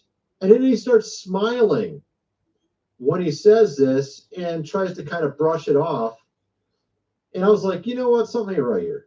There's something not right. And then I remembered this. Remember I showed you this a week or more ago. Peter Thiel confronted after being at a certain meeting. This one. Build, Erberg. Let's just put it that way. I'm going to say it that way. Yeah, he was there. And of course, someone called him a demon when he came out. I think I showed that clip in a previous video. And then we have this story that just came out. Leaked, of course, documents reveal Peter Thiel's interesting future for us. Oh, it's like that movie with Tom Cruise in it called Minority Report. You remember that movie? Yeah. Apparently this guy is willing to sell you out for $1 billion, my friends. That's who he is. This is the guy who founded PayPal. By the way, I used to sell online back in the old days, and I had a PayPal account, and they were kind of messed. They were not the best company in the world. Let's just put it that way. I think I did almost 80,000 transactions through there, but at any rate. So then we have, of course, this. Who else was part of PayPal at one point in time? Elon. Oh, guess what? Elon's working with this guy, Peter Thiel, with Palantir Technologies. So another question you might ask yourself is, why is Elon so interested in helping out our president for a while there? But before that, he had all these companies that just seemingly could help out the, Antichrist, kind of like Peter Thiel's companies. That's so weird. Makes you wonder what Elon's really doing. Was he siphoning off support from our president? I'm not saying it. I'm thinking out loud. Elon has made valid points that our president is ignoring partially, but I also wonder what's going on with this Elon dude. He made a new party called the American Party. Is this to siphon off and weaken, of course, our president? That's a good question. Could it make it so that we don't win anymore in the future? Interesting. And of course, I'm wondering if maybe this is just Elon, freaking out like he usually does when something doesn't go his way. Is it just that? I don't know. That's a good question. But he had two valid points. One, we're overspending and we're not balancing any budgets, and we got insane amount of debts. National debt's like 40 trillion now, on path for that. Oh, I think that's a little bit of debt. Our president got through this big, beautiful bill, but unfortunately it was overspending again. Never seems to balance, and no one ever balances anything anymore. That's a problem. It did have good stuff in it. Don't get me wrong, but it had a lot of bad stuff in it. Pork, they threw some stuff in it at the last minute. Right? So Elon is making a legitimate point in that respect. He's also making a legitimate point about speech. These two things are important. But my question is just what else is going on here? Of course, he started a new party. He got people to vote yes towards it. And it's interesting. Where it's like you're the Libertarian or Green Party that effectively siphons votes off of its larger party that is effectively a remora onto. It's a vote split. Right. Yeah, and there's historical precedent for this, and there's been no historical precedent that a third party has worked. And I think I kind of wonder if Elon's just still, he's autistic, he has Asperger's. Is he just taking this way too personally? And is this like some sort of kind of like he's trying to pretend like he wants to do the right thing, but he's also getting even with our president? Is this just some immature thing? Or is there something more to this? It's hard to read this guy. He actually has the same personality type as me, INTP, apparently. Elon does. But he's hard to read because he has this Asperger's, and he just freaks out sometimes. So it's hard to tell if it's just him being, immature, or is this like some crafted thing? I don't know. We'll have to see as time goes on. OpenAI co-founder wanted to build a doomsday bunker to protect, of course, his scientists from rapture. Like what? Like what? What? I've shown this before, but I have to keep showing this because it's like, it's one of the things that just says too much. It's got it all in the title. I don't even need to read the thing hardly. Look, protect company scientists from what? The rapture? Like what? Is this kind of like, how it says we're going to hide ourselves in the mountains and hills from the, most high? Is that what we're talking about here?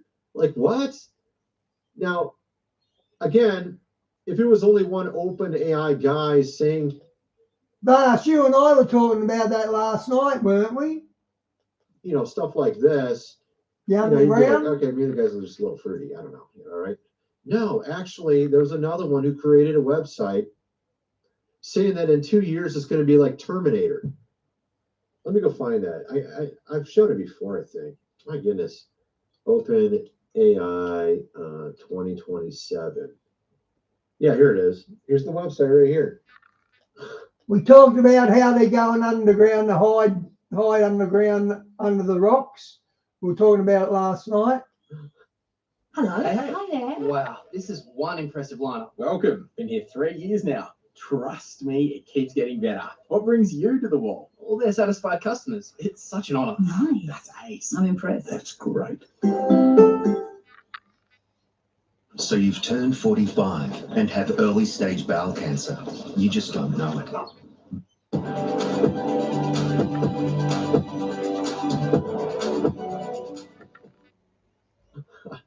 Look at this.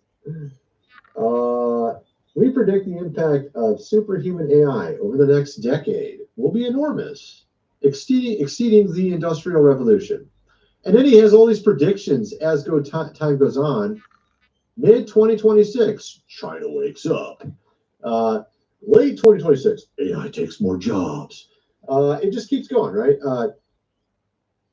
It's January 2027. Agent, number 2 never finishes learning. China takes. So it's just kind of like a fictional thing. It's like a fictional story, but it's kind of like they're saying this could theoretically happen. So like the power gets stronger in these, and then they're saying algorithmic breakthroughs, and then I sort basically at the end it's like Arnold Schwarzenegger Terminator 2 or something, basically at the end. Let's see. Yeah, it's like literally sounds like the movie of the storyline. Look at this. It's like, what? So you got the dudes. These are guys that worked on it. Okay, these are not like some dude like me in his basement, like, oh, look what's gonna happen. No, these are dudes who actually worked on it, saying this. Not me. They're saying it. Even though I used to say it back in the old days. I literally was saying stuff like this in the old days. I was like, yeah, maybe in like 10 years this is going to happen. Now here we go. We're almost there. Singularity and an overarching technocracy that controls the world, creates its own savior, Oh, yeah. and through Christianity will proclaim to have achieved eternal life, so that when the real king comes down, he will be the enemy. Okay, so he's talking about what he thinks they're going to do. They're going to have like this fake savior, AI savior, which of course, remember back, it was like 5 years ago, we were talking about how these guys that were making ARs like, yeah, it's like a god. You're like, what is wrong with you, dude? Are you serious, really? Not really. I think they might be demons. I don't know. Maybe they're just computer programs. One of the two. I don't know which one. Maybe it's both. Who knows, right? I've seen all the weird videos about, I don't want to get into all that, but my point is that this is sort of the guys at the top's plan. AI comes in, Terminator, you got no job, you know what I mean? Like, obviously not good. But my point is that that's not what God wants. This is what the devil wanted. Again, we went from the age of Horus, or the age of the child, which was quite successful, by the way, because people act like children. They're very individualistic, all thinking about themselves, me, nonstop. To the age of, I think it's Themis, which is supposed to be justice or social justice, which was a failure from what I can tell so far. And of course, that was supposed to bring us in and usher us into maybe something with AI or, whatever, aliens or something. But I'm thinking they're completely and utterly failing, and that the true God is bringing us into his age called the age of Goshen, where we're seeing it turn around now, and July 4th was the birth of it. Now, I'm not saying this is accurate, but this is an interesting take. Someone said the golden age began on July 3rd. The water breaks, which was the flooding. I don't know if that's a good interpretation, but that's how he's looking at it. July 4th, the golden age is born. Trump signs that, of course, the bill. And we're going to start seeing miracles and signs and wonders for the next 3.5 years. This is what he's saying. I'm not saying he's accurate. I'm not saying he's correct. He gets some stuff right. He gets some stuff wrong. This guy's an analyst like me. I'm an analyst. This dude's an analyst. Okay. He gets stuff right here and there. He's actually not called things 100% right. Like he'll say, this is probably going to happen at this time. And it literally happens. Then sometimes he gets it wrong. Like, I think this is going to happen then, and it doesn't. So he's pretty smart. Okay, he's a smart analyst, so I give him credit for that. I do think he's right about some crazy stuff happening in July. He's 100% right. He gets that from Kim Clement and some other prophets. And I do think we are entering into something big right now. We are. whether or not the specifics are correct in what he's saying there, I'm not totally sure. But this is the guy who's sort of the anchor to a lot of these predictions is Kim Clement, who died back in 2016. Decade-old prophecy alerts of Strange July and, of course, Hypnotic November. We're already seeing a number of the things from it coming true, and supposedly many will fall in the fall. But it talks about the summer being very hot, a lot of things happening like floods, which now we've already seen. He talks about a number of other things in this as well. Clement, of course, yeah, I already talked about that. So he had ones from even back in 2004, some from 2009. He talked about the Kennedys joining, of course, a president. He saw him on TV. Our president was like, God told him that was going to be the next one. He's like, oh, okay. We have here, of course, summer reaches spring into fall. I will be the mediator, says summer. I will uncover, I will defend. My sun will shine, but yet beneath the earth, there is rage. Speaking of tornadoes, hurricanes, and warmth of summer, he predicts that this time one of rendering on the horizon, this coming change is that many will fall in the autumn season. So, is the devil's timeline denied? Are we going to be seeing things go in a good direction? I've been calling this, if you've been following my channel, way back even last year, I was showing all these signs, of course, in the heavens. We had that asteroid that eclipsed Betelgeuse, the star, exactly when Beetlejuice, the movie, came out. Kind of weird. And I showed how that was the power of Orion or the power of Gilgamesh. And Gilgamesh is the main character who stands against God, against Jesus, in the prophecy of him coming from Bethlehem. I think that's in Micah, I can't remember, 3 or something. And of course, he was the hero of old. Gilgamesh is Nimrod. And we talked about Revelation 12, of course, sign, which was seen in 2017, also in 2023, 7 years before the end of 2024. And the end of 2024, I believe we entered into this new, of course, age that the devil's timeline has been denied. He had 500 years from King Henry VII until the end of 2024. We had the exact same solar eclipse dates as the Book of Esther, which they moved from a red dragon age to a white dragon age as well. What was that? 480 BC. And we saw it in the Book of Esther, the chapter that was removed. At the end, talks about 2 dragons warring in the heavens for power over the world. This was also talked about by King Arthur in Merlin in 500 AD when he had a dream about 2 dragons, a red and white one, fighting. Saxons versus Wales. Wales was defeated. Wales was the red dragon. Saxons was the white dragon. That led to 1,000 years, 2 dragon ages, for the medieval times. And now we've been under the red dragon for 500 years since King Henry VII. Talked about all this stuff before. Now we are entering into a white dragon age, which I believe is partially referred to in this 7 Mountains, of course, prediction from Enlil, and how we're going to now see that all these sectors of society are going to be reversed and replaced. The leadership, of course, being no longer the bad, but will become good, meaning people will be, of course, removed. We're talking the GOV, education, business, media, arts and entertainment, family, and also religion. That's why you see all these ministers falling of recent in all sectors of the church. It's because God's doing it. And of course, according to this prediction from Kim Clement, we're going to be seeing miraculous stuff happening from now until the end of the year, like crazy miraculous. And they're talking about this thing even called the reverse rapture, which I don't know. They have a lot of different names for the same thing. Something really crazy happens, and it scares a lot of people, and it shocks the world. I mean, the entire world's going to see it. I don't know if this is true, but I'm pretty sure there's something big that's going to happen, and it probably is going to shock a lot of people. I don't know if it's going to be this, what some are saying. Some are saying that people are going to disappear. I don't know. Some are saying that. We'll see what happens.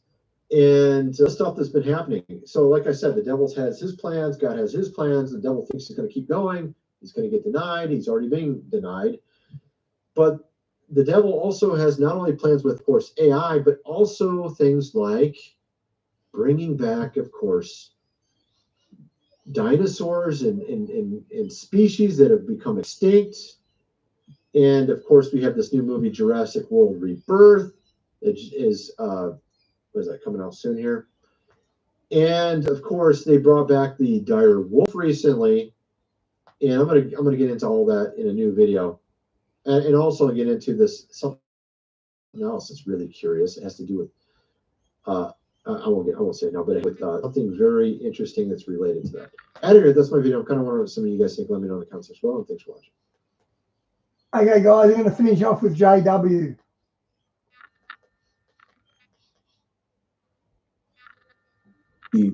When the power plant was struck, how the emergency protocols just escalated. The IAEA director met with Zelensky when the power plant was struck by Russia in their largest attack since the war began. They sat down and had a meeting. This meeting didn't have any volume. We couldn't hear anything of what was said in this meeting. However, just like days after that, we had the IAEA release a call for a conference on transport of nuclear and radioactive material July 7th. Mm-hmm. And that came right after the global exercise on the nuclear emergency. And that emergency was about a nuclear reactor meltdown. Fast forward past that, Sweden just gave a lot of money to Ukraine. They decided to give them $20 million to the International Atomic Energy Agency nuclear safety security missions in Ukraine in 2025. This is during the full-scale invasion situation happening. And recently we had Donald Trump come out and just say this as we're about to put a lot of pieces to this puzzle together. Are you planning to send more weapons to Ukraine? We're going to send some more weapons. We have to. They have to be able to defend themselves. They're getting hit very hard now. They're getting hit very hard. We're going to have to send more weapons. Your defensive weapons, primarily, but they're getting hit very, very hard. So many people are dying in that mess. Is anybody prepared to actually have this escalation happen with us in Russia? This is the big question. Are any of you in the chat even prepared for this? The thing is, this is where they're moving us towards, whether we like it or not. And I'm pretty sure you don't like it. Give me a yes or no about the scenario. Do you support it? Moving into this, FEMA is evaluating readiness of the Commonwealth of Virginia July 7th. This is going to be happening from the 22nd to pretty much. So Department of Homeland Security, federal agency, will evaluate a radiological emergency preparedness exercise at the Surrey Power Station. So the Surrey Power Station, a while back, there was an earthquake that hit back in 2011. And this caused the power plant, some of them to be shut down. The North Anna Nuclear Power Facility, USGS.gov, put out their official report. So I looked into it and I said, maybe this could be also some earthquake situations that they could be doing all these drills for. It could be causing them to worry about a nuclear reactor. And missing radioactive materials have been reported all throughout. Just today on USGS.gov, there was an earthquake swarm at Mount Rainier, July 8, 2025, the most significant one since pretty much 2009. And let's look at the live cam of what's happening right now on the National Park website. And it's pretty calm right now as we speak. But see right down there, Mount Rainier National Park, NPS.gov, July 8, 2025. This is something that is interesting that we have to watch. You can look right here on the screen. You can see how deep down some of these earthquakes had hit. And just today on KATU News, they interviewed one of the USGS people about this current situation. Let's listen to what she says. And we're going to be talking about East Coast, West Coast, and everything else. Congratulations. 4020 Canto Crescent is officially yours.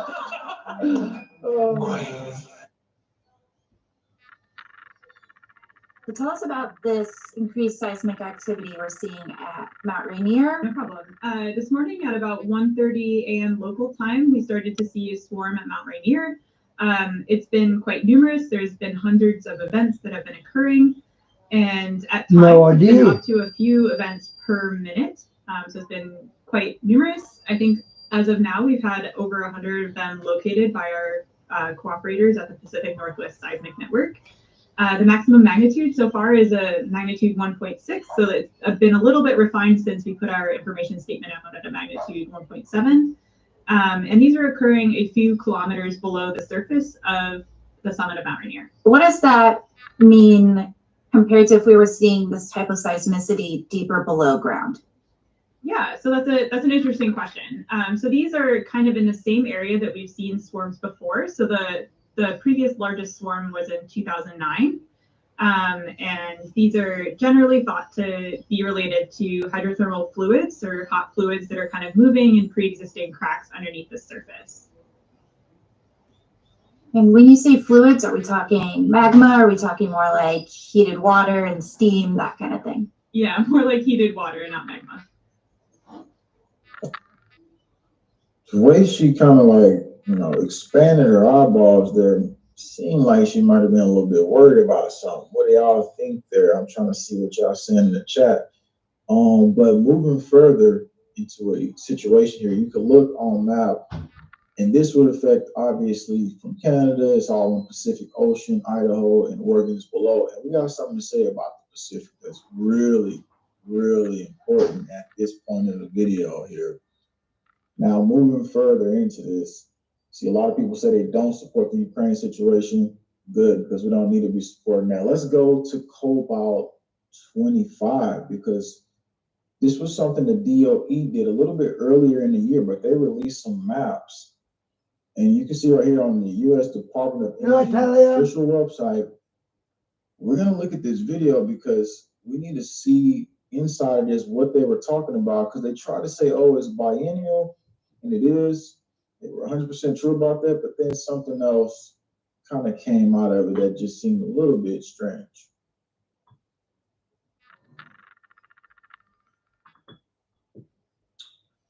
Are you getting any video on that right there? I didn't see any video show up, so we're gonna try to run it again. And if no video shows up, then I'll have some stuff from the video regardless. So tell us about this increased seismic activity we're seeing at Mount Rainier. Last week, the Ohio Emergency Management Agency participated with more than 70 local, state, provincial, and federal agencies from the United States and Canada in a major radiological incident exercise called Cobalt Magnet 2025 at various locations in Michigan, Indiana, Ohio, and Ontario.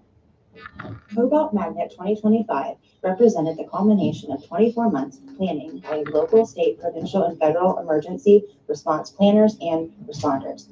The exercise, with more than 3,000 participants, simulated the nuclear power plant accident.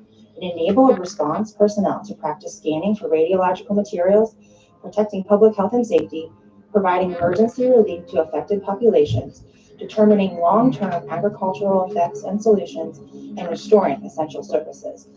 The exercise took place over the course of a full week, allowing complete play in facets not normally achievable in a typical day-long exercise. That was released by EMA. Do you feel that there is a sudden tension here, an uptick in escalations, and how everything is going? I want to bring you into something, though, even more important, that we just pretty much looked at. We can look at the maps that they put up on there. This happened earlier in the year, all these radiological and stuff drills. You can see this is like this is the East Coast right here that they were looking at. We have stuff happening on the West Coast. Here's another. And this plant, if I look closer, it kind of almost look like it says Fermi power plant. Can y'all see that? And let me know in the chat if you see that says Fermi power plant. Zoom in on it, let me know. I mean, right now it looks like it says Fermi power plant. And so we're going to tell you that this is one of the big times where after all this has happened, they're talking about radiological stuff. They're talking about how we did the global drills. All this will affect Canada, US, UK, you name all the places. And people say, well, why do I need to worry about anything? Well, I'll tell you why here. Fukushima, guess what? Apparently, they have just opened back up. Financial Times report, Japan switches back to nuclear 14 years after Fukushima. They have reactivated. Why? That's the question. July 6, 2025. Japan is laying the groundwork to proceed with next generation nuclear energy plants. Once its fleet is idle, reactors have been restarted, and soaring gas prices and power-hungry data centers have prompted a rethink on atomic power in the earthquake-prone nation. Resources mined and quarried in Australia one day, manufactured using Australian natural gas. Exactly why we need to cut this nuclear energy stuff out, because it's toxic for the environment.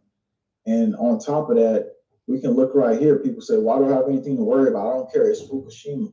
Well, guess what? I told you, this is PBS.com. 5 years later, Fukushima radiation continues to seep into the Pacific Ocean. That was in 2016, they said it. In 2023, radioactive discharge from Fukushima plant, rising concerns on the California coast from CBS. That's still happening in the Pacific as we speak. And it's just more of a situation right now that they're opening. And I want to take into something else really quick, because the fact that they're opening, there's been some pushback against that opening. Now, I wanted to pull up something else. Remember how we had information and we had clips, as a matter of fact, and we saw from a viewer who sent in NOAA federal officers driving, and this was in New Jersey, as a matter of fact, and they drive around. Sure, it could be just going from location to location, but sometimes they're on the ground for emergency situations. This seems more of a scenario as we start to see things play out. Officially, they have not come out and said anything about that. So that is the only information on that piece right now. And just to add a little bit more detail for you, if you're here right now and you're appreciating the information, hit the like to make sure this information spread. Drop comments right now whether you think that this is okay, guys. I'm out. God bless.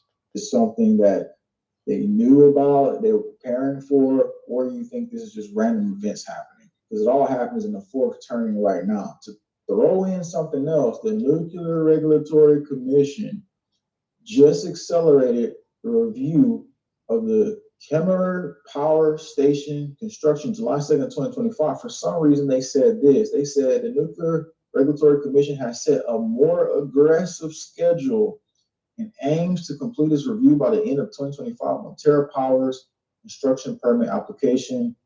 And so this is another one of the reactors. And the drill, like we said, the global drill was around nuclear reactors. Now, if you're here right now and you don't know what's going on,